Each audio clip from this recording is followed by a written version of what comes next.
त्रिपुरा में फिर एक बार भारतीय जनता पार्टी की जीत एक बड़ी जीत है और नागालैंड और मेघालय में एनडीए का सरकार आ रहा है। मैं सबसे पहले माननीय मोदी जी, जेपी नड्डा जी और माणिक शाह और हमारे एनडीए के सभी लीडर्स के जो तीनों स्टेट्स के कार्यकर्ता और लीडर्स को बहुत बहुत अभिनंदन करता हूँ। तो इससे मैसेज जा रही है कि डबल इंजन की सरकार ने जो नॉर्थ ईस्टर्न स्टेट में जितना सारा डेवलपमेंट किया था तो फिर एक बार इन लोगों ने भारतीय जनता पार्टी और एनडीए गवर्नमेंट को सभी स्टेट में फिर एक बार चुन के दे दिया है।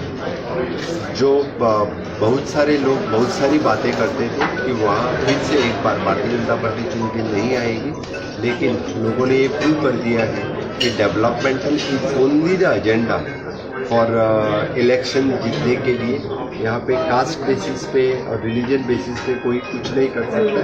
तो डेवलपमेंट का एजेंडा आगे लेके हम फिर से एक बार इलेक्शन चुनाव जीत सकते हैं, ये प्रूव कर दिया है। इसलिए मैं फिर एक बार त्रिपुरा, मेघालय और नागालैंड में भारतीय जनता पार्टी और एनडीए की सरकार फिर एक बार बन रही है, तो बहुत बड़ी बात है। मैं फिर भारतीय जनता पार्टी और एनडीए के सभी लीडर्स को बहुत बहुत अभिनंदन। सर, गोवा गवर्नमेंट एक अच्छा डिसीजन लिया कि सजेशन लोगों का बजट का बारे में। हर साल हम बजट के बारे में लोगों से सजेशन लेते हैं और definitely from the industry people, from the common people, from the students, new ideas should come for the budget. और बजट लोकाभिमुख बजट होना चाहिए। इसलिए इस बार भी हमने सभी लोगों से उनके सजेशंस में 15 मार्च तक सबसे सजेशंस मांगे हैं। सभी ने सजेशंस दिया तो बहुत ही अच्छा हो जाएगा।